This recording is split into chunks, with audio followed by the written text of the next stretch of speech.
I recently watched the movie Free Guy. Setting aside the woke gestures and comments here and there, I really like the film, and there's a lot to learn from it. But there's one lesson in particular that I'd like to talk about today. One that will be of great use to you, that you can put into practice today. If that's of interest to you, then stay tuned. This channel exists to encourage you to be your best self through lessons that are primarily rooted in biblical and Stoic principles. And I want to be very clear, this video is geared towards Christians in that when I say anything to the likes of be different or do what's good or right, I'm talking very specifically about leaning into Christian values. That being said, today's lesson can be applied in large part to anyone's life. So whether you're a believer or not, I implore you to stick around. I'm sure you've seen the movie before, so no deep explanation of the plot is needed, but I'll still briefly give a bit of a reminder. The movie Free Guy takes us on the journey of Guy, an ordinary background character, as he becomes much more than that. And how does he do that? By making both large and small choices and taking calculated actions to bring his value to the surface, to become more than he was. We learn very early on how the whole world of Free City works. Real player characters rule the city and the NPCs just have to take it. It being whatever cruel acts are committed against them. Like is the case with Guy's workplace, the bank, the NPCs instantly cower in fear whenever someone enters the building to rob them. This has become so customary to the NPCs that they think nothing of it. That's why it's so perplexing later on when Guy dares to be different in multiple facets. He chooses to wear a different shirt rather than the same ones he's been wearing every day. He orders a different coffee than he and the entire town always do. He not only interacts with the bank robber, but wrecks him. And then goes on to talk to one of the sunglass people and then get his own sunglasses. All things that he would never have even dreamt possible had he not discovered the idea that the life you want is on the other side of good decisions made on a day-to-day basis. That you should concern yourself with not merely who you are, but who you could be, and better yet, who you should be. Throughout the beginning of the film, Guy's best friend, Buddy, constantly reminds him of the bubble that has been made for him. People with sunglasses don't talk to people like us. Guy nonetheless states, "So, I gotta try." God, you don't do this, man. This isn't you.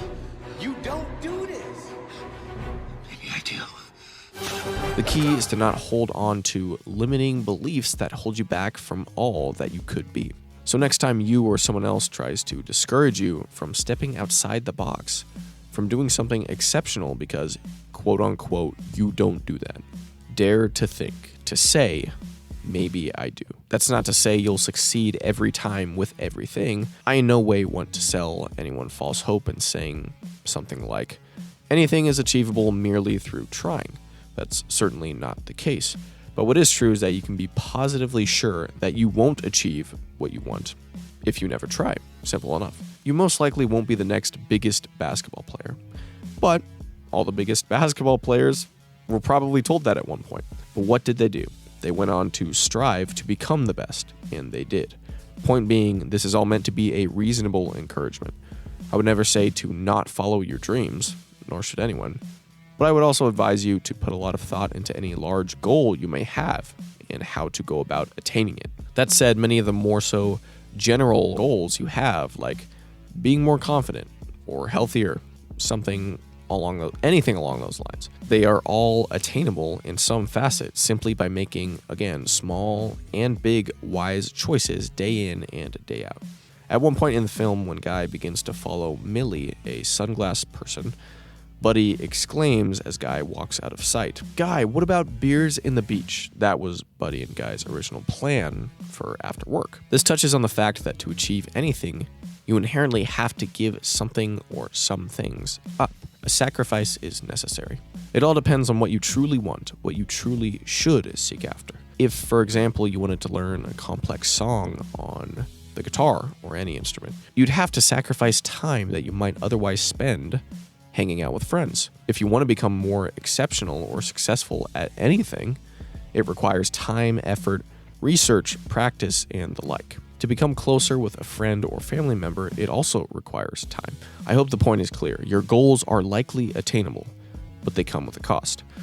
As every decision comes with a cost, a price of discipline or regret in most cases. So which will it be for you? As I mentioned earlier, at one point in the film, Guy orders a cappuccino instead of the basic coffee he had always ordered. The barista and the entirety of the coffee shop customers were not only perplexed by Guy's request, but also began to dislike him. A tank outside even begins to aim the gun at Guy, and Officer Johnny exclaims, "Somebody's about to get shot." Now, this specific scenario is unlikely to ever happen, but the idea is realistic.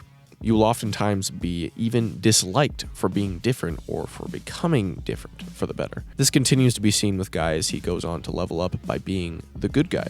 People start off simply confused, but then bad people start to dislike Guy. This whole good guy routine is a bad influence, says Antoine. This may happen to you too. Maybe you'll start to grow out of the inappropriate humor that your friends still find hilarious. Maybe you'll defend the needy instead of making fun of them. Any good that you do will undoubtedly foster hate from those who are on a different level than you. Don't let that deter you. And also don't misconstrue hate to mean simply disagreeing, but rather what it actually is, an intrinsic disliking for the individual. Blue Shirt Guy is leveling up, and at a record pace too, by playing the hero.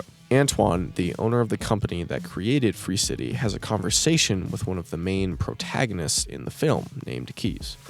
He mentions to him how he's going to make a sequel to Free City. He goes on to explain that if something works well, there would never be any need to do anything different. Speaking about the original game. Surely there are times to keep something that's good just how it's always been.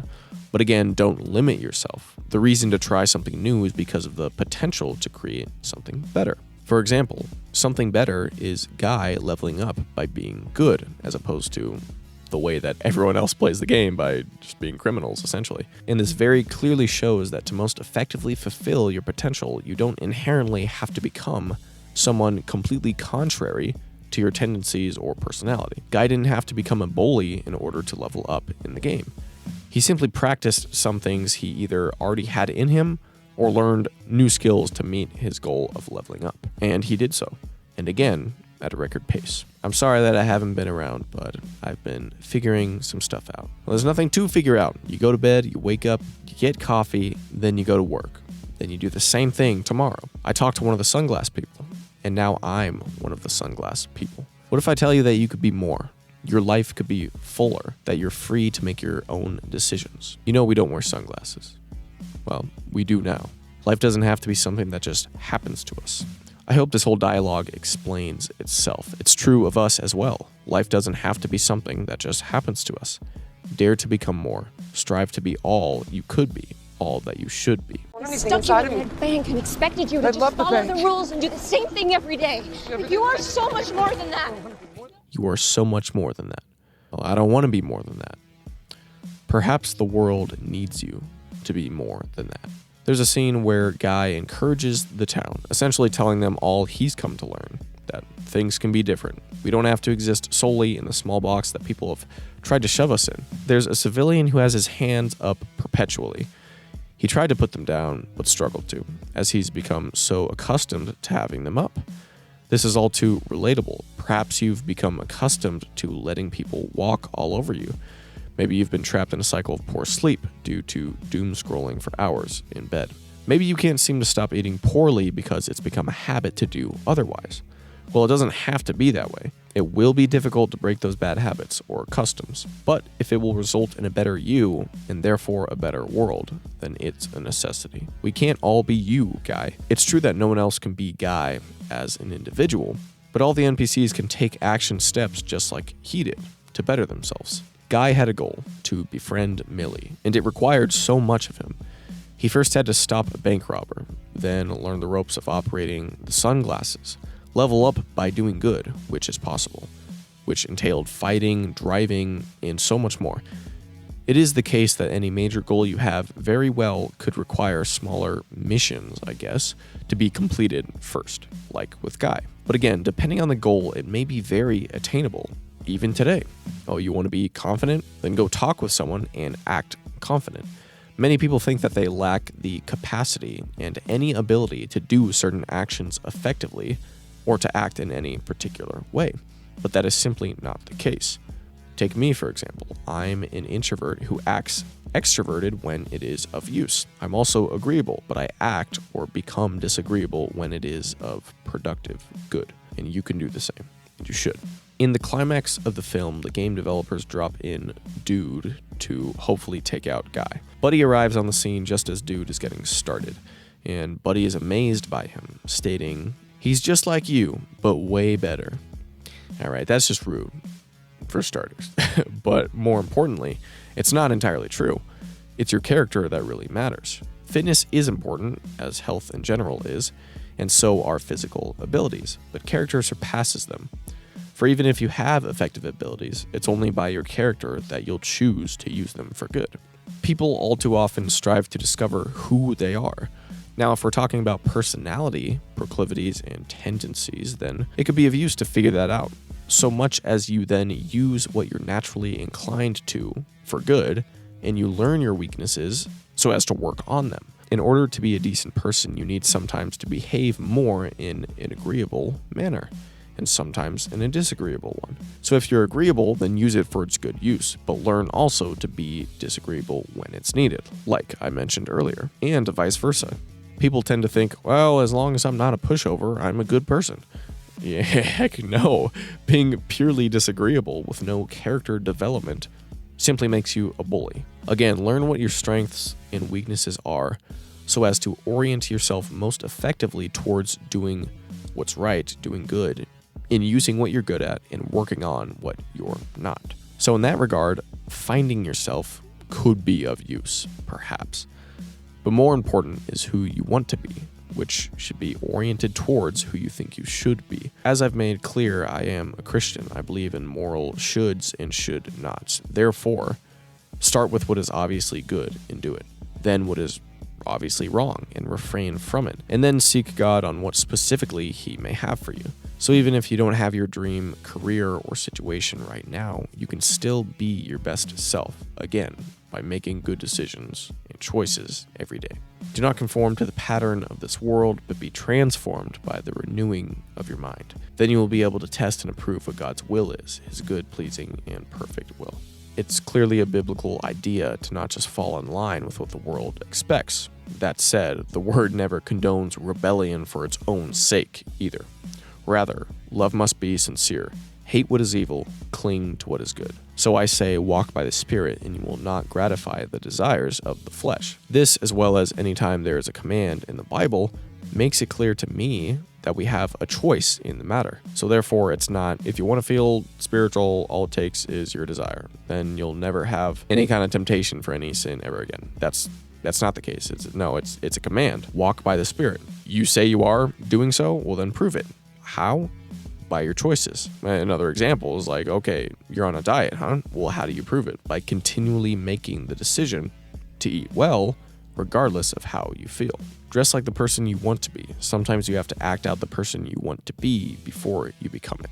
I should clear up this whole idea of making good decisions by saying that we are but humans. We therefore do have limits.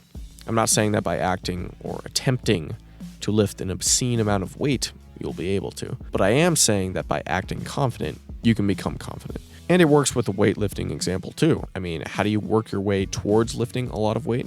By starting smaller, lifting less weight, though it may still be heavy for you. And that's what a lot of life is. Trial and error, a perpetual state of learning how to improve. But in order to become great at anything, you have to first be willing to suck at it. Growing up, I distinctly remember thinking to myself about how much better it'll be when I'm older and more confident and better at speaking in general, all that kind of stuff. I was somewhat right in my assumption that I would be more confident as I got older, but it didn't come in the way I expected, for I assumed it was simply part of getting older, as in it sort of just happened. But that isn't the case. I am simply the same kid I was who decided to act confident even when I didn't feel like it. I therefore got better at it as I behaved that way and practiced it more and more. A great book that plays on this idea of everyday individuals being more capable than they think is Can't Hurt Me by David Goggins. I read it a couple years back, so I don't remember every detail about it, but the basic principle is to not limit yourself by your own beliefs. You're capable of far more than you think. Now, that book was dealing primarily with examples of physical accomplishments and stunts, but the principle can be applied more broadly too, as I've hopefully made clear with this video. I know I said the video would be about one lesson. It's more so multiple ideas that are related and can combine into an all-encompassing lesson or word of advice. Dare to be different. Concern yourself not merely with who you are, but rather with who you want to be, who you should be. Acknowledge that the life you want is on the other side of good decisions made on a day-to-day basis. But you need to act out the part of who you want to be before you begin to feel like that person, and that's how you become that person. Thank you so much for watching. I sincerely hope that this helps you in some way, so apply it today or whenever and wherever applicable. Remember to treat others the way that you want to be treated, to love God and love your neighbor, and therefore you will be your best self. Check out my previous video about SpongeBob episode called Pest of the West. There's a lesson within that episode that will be of great use to you as well. So once again, thank you for watching, and I will see you in the next one. As always, it's an honor.